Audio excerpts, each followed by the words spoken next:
এই যে ও দিদিমণি, তোমাকে খুব পরিচিত পরিচিত মনে হচ্ছে। কই আমি তো তোমাকে ঠিক চিনলাম না।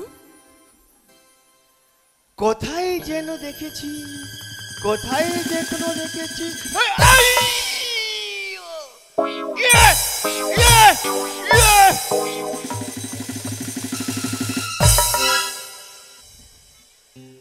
মনে পড়েছে গো, মনে পড়েছে। এই তো গত সপ্তাহে আগেই এই সাগর দিঘির বাজারে তোমার সাথে আমার দেখা হয়েছিল, আর আমরা দুজন একই দোকানে বসে ফুচকা খাচ্ছিলাম। যাক, এই বাজারের মধ্যে প্রচন্ড ভিড় থাকে, তো তাই দিদিমণির নাম জিজ্ঞেস করার সুযোগ করে উঠতে পারিনি। আজকে যখন এই বানেশ্বর হাই স্কুলে এই দিদিমণির সাথে যখন সাক্ষাৎ হয়েছে, এই সুযোগে টুক করে দিদিমণির নাম জিজ্ঞেস করে ফেলি। বলি, ও দিদিমণি, বলো। বলি তোমার নামখানাটা কি গো? আমার নাম? আহা, তোমার নাম না তো তোমার ঠাকুরমার নাম জিজ্ঞেস করতে আসবো? আমার নাম শেফালি দত্ত। কি বললে? শিয়ালের গর্ত? দুরস্যব্য, তুমি কি কানে কম শোনো নাকি? আমি একটু কম শুনি গো, একটু জোরে বলবে কেমন? আমার নাম শেফালি দত্ত গো, শেফালি দত্ত।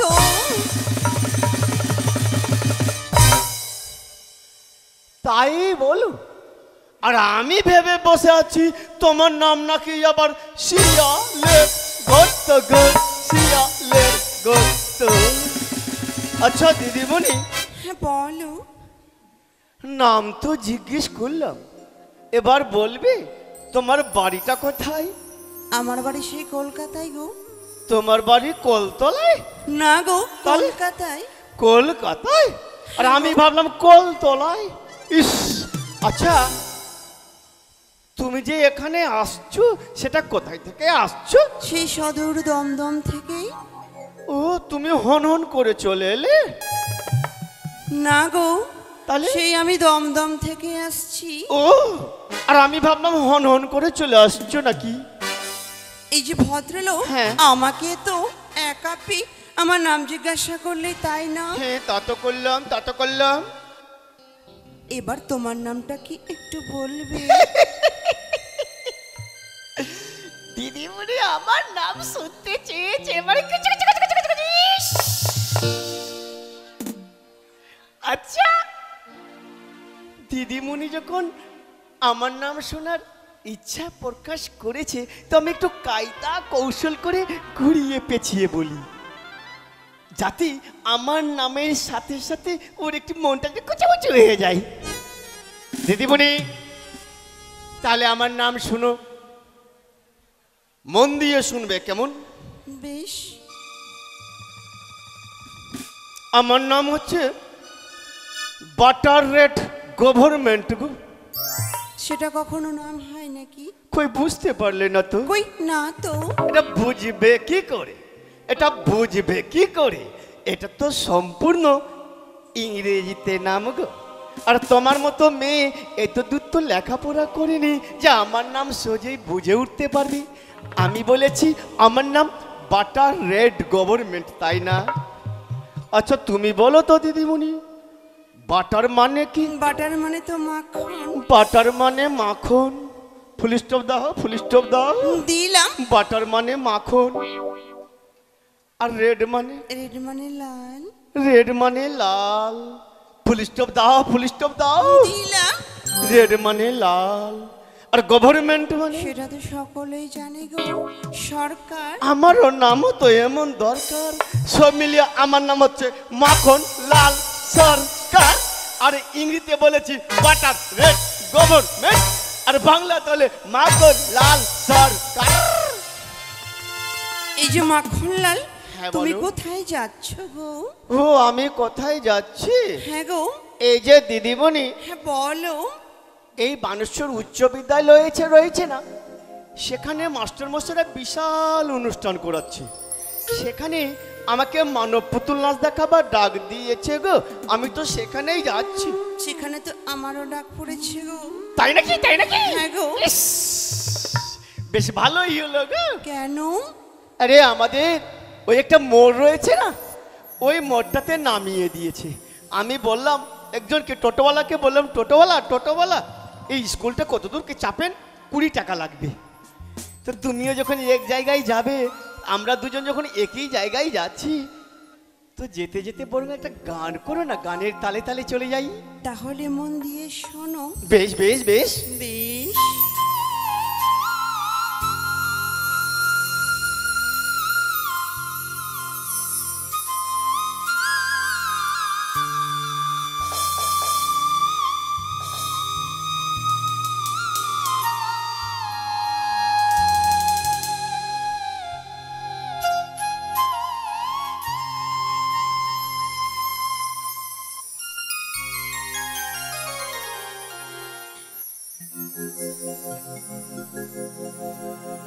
কে বলে পাগল,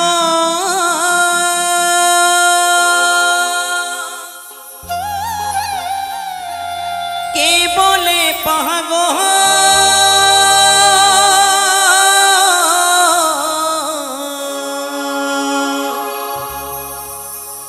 কে বলে পাগল,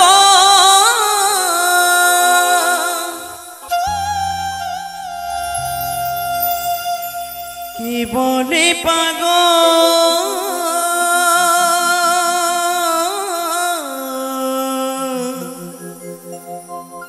সে যেন কোথায়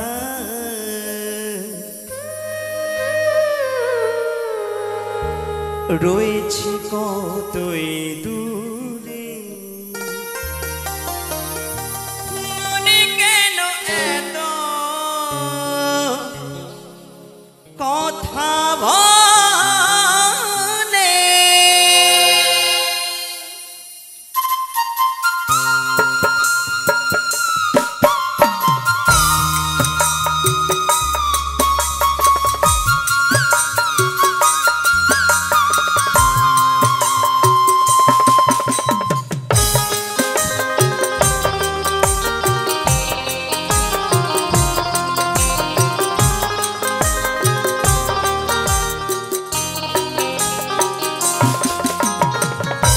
বলে পাগল, সে যেন কোথায় রয়েছে কতই দূরে।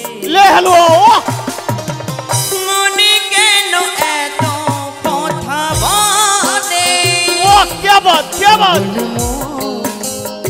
মনে রে, মনে কেন এত কথা বলে।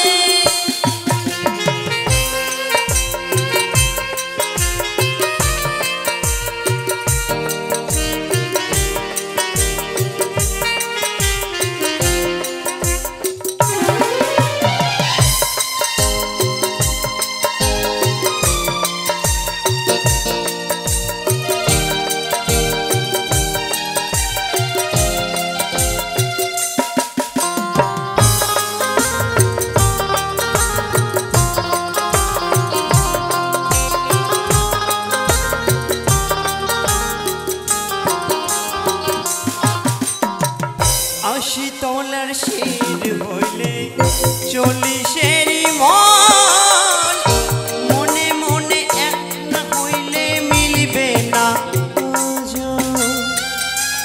वाह वाह वाह वाह वाह, क्या बात ले हलवा। 80 তলার শির হইলে 40-এরই মন, মনে মনে এক না হইলে মিলবে না। পাগল মন রে, মনে কেন এত কথা বলে। পাগল মন রে, মনে কেন এত কথা বলে।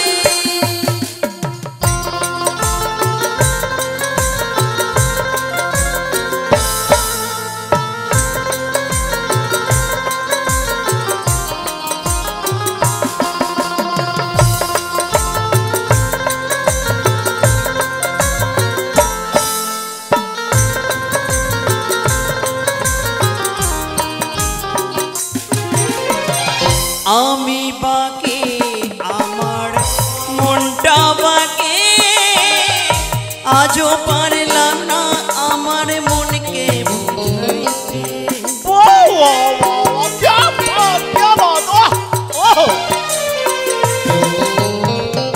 আমি বাকে আমার মনটা বাকে আজও পারলাম না রঙের ঘোড়া দৌড়াইতে।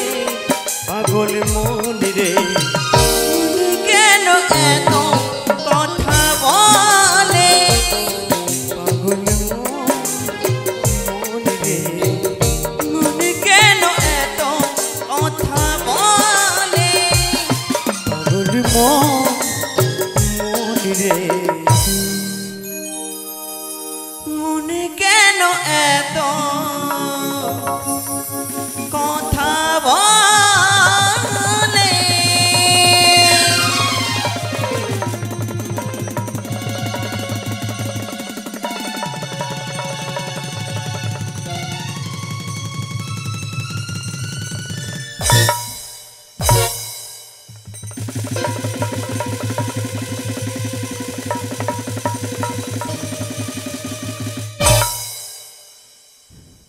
এই যে ও দিদিমণি, হ্যাঁ বলো। আমরা মনে হয় ঠিক জায়গা মতো এসে পৌঁছে গেছি গো। তাই তো দেখছি গো। এখানে এসে কি দেখছি জানো? কই আমি তো কিছু দেখতে পাচ্ছি না। এখানে এসে দেখছি মানুষের চাইতে তো লোকই বেশি গিজ গিজ গিজ গিজ করছে গো। দুরাসভ্য মানুষের লোক দুই নাকি? ও মানুষের লোকে কি হলো? হ্যাঁ গো। ইস, এই যে মাখনলাল, হ্যাঁ। তুমি তো আমার মুখে একখানা গান শুনলে তাই না? তা তো শুনলাম, তা তো সুন্দর, কি চমৎকার গান, কি চমৎকার গান। ইস, তুমি কি কোনো গান টান জানো? কি বললে? আরেকবার বলো তো দেখিনি। তুমি কি কোনো গান জানো? ধুৎ তেরি, কি বললে? আমি কোনো গান টান জানি নাকি? হঠাৎ হেসে উঠলে কেন? এই যে দিদিমণি, হ্যাঁ বলো। তুমি এমন কথা বললে যে আমি না হেসে আর পাচ্ছি না। এটা কিসের যুগ? এটা তো মনে হয় কলিযুগ গো। না না না, এটা কিসের যুগ বলবো? হ্যাঁ বলো। তাহলে বলছি। বেশ বলো। বাদাম বাদাম দাদা বাদাম বাদাম, আমার কাছে নাই গো বাবু ভাজা বাদাম। বাদাম বাদাম দাদা বাদাম বাদাম, হাত চোরে পায়ে তোরা থাকে যদি সিটি গলের চেন দিয়ে যাবে, তাতে সমান সমান বাদাম পাবে। এই বাদামের যুগে ছোট ছোট বাচ্চারা গান জানে, আর আমাকে বলে কিনা গান টান জানো নাকি? এই যে মাখনলাল, হ্যাঁ। এখানে তো বাদামের গান করলে চলবে না। কেন কেন কেন কেন?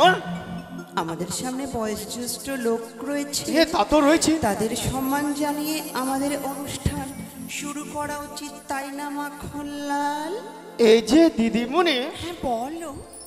তুমি কিন্তু যথার্থ সত্য কথাই বলেছো গো। হ্যাঁ গো। উপস্থিত দর্শক মন্ডলী, দিদিমণি তো বলেই দিল যেখানে এরকম গান করলে আমাদের স্কুলে যে সাংস্কৃতিক কালচারটা নষ্ট হয়ে যাবে, তাই না? যাকগে, আমাদের অনুষ্ঠান কেমন লাগছে জানি না, একটু ভালো লেগে থাকলে হাততালি দিলে বুঝতাম যে ভালো লেগেছে।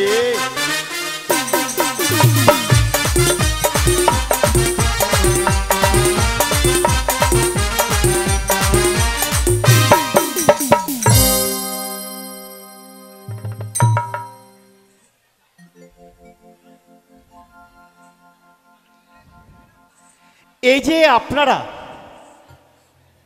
আপনাদেরকেই বলছি, এই যে আপনারা আমার কথা মতো হাততালি দিলেন, এতে কি আপনারা কোনো রকমের উপকার পেয়েছেন? উপকার পেয়েছে? পেয়েছে, উপকারটা নিশ্চয়ই পেয়েছেন, কিন্তু বুঝে উঠতে পারেননি কি কি উপকার পেলেন। প্রথম উপকার কি জানেন?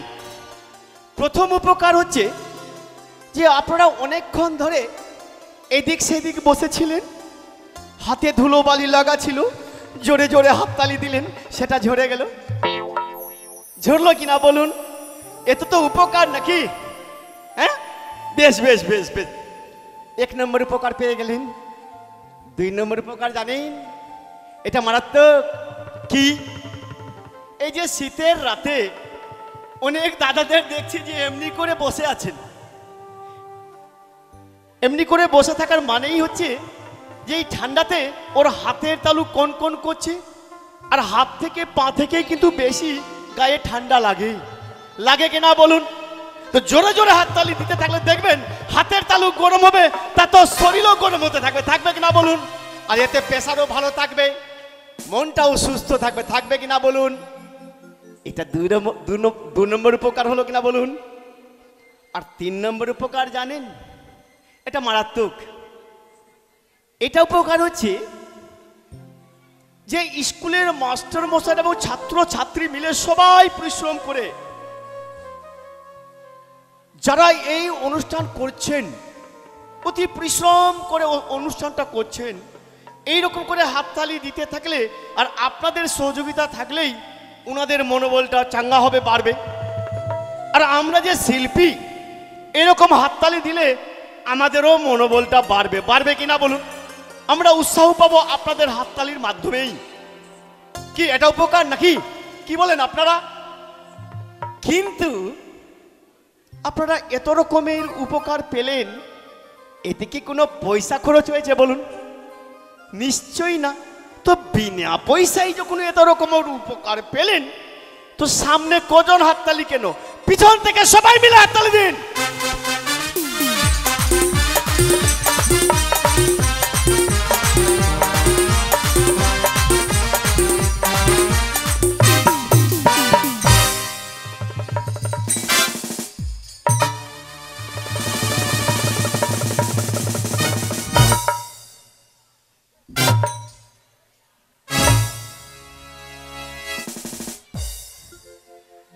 উপস্থিত দর্শক মণ্ডলী, আমরা যদি অনুষ্ঠান শুরু না করি তাহলে লেট হয়ে যাবে, তাই না? লেট হবে কিনা বলুন? আর লেট হলে কি হবে জানেন? বড্ড বিলম্ব হয়ে যাবে। আর বিলম্ব হলে কি হবে জানেন? দেরি হয়ে যাবে, তাই না? তাই বলি, অনুষ্ঠান শুরু করার পূর্বে আমি প্রথমেই 2-1টি কথা বলেই আমি কিন্তু আমার অনুষ্ঠানটা শুরু করতে চাই। প্রথমে আমি যে অনুষ্ঠান শুরু করব, আমাদের সামনে বয়োজ্যেষ্ঠ মাতা পিতাদের মতো গুরুজন ব্যক্তিরা রয়েছে, এই স্কুলের শিক্ষক শিক্ষিকারা রয়েছেন, ওনারাও আপন আমাদের গুরুজন ব্যক্তি। তাছাড়া এই ছোট ছোট বাচ্চারা, তাদেরকে আমরা ভালোবাসা দেব। এবং আপনারা জানেন যে প্রত্যেকটা মানুষকে মানুষ করার জন্য কত কবি, কত লেখক সুন্দর সুন্দর বই লেখে ইহলোক থেকে গমন করেছেন। মোট কথা হচ্ছে, এই কবিরা, এই লেখকরা যদি না থাকতো, আজকে আমরা অশিক্ষিত হয়ে থেকেই যেতাম, স্কুলও হতো না, কলেজও হতো না, কিছুই হতো না, আমরা মূর্খ হয়ে থেকে যেতাম। তাই ওই কবিদের উদ্দেশ্য নিয়েই আমরা কিন্তু অনুষ্ঠানটা শুরু করতে যাচ্ছি। কেমন? উপস্থিত দর্শক মণ্ডলী, আমার এই গানটা মন দিয়ে শুনবেন।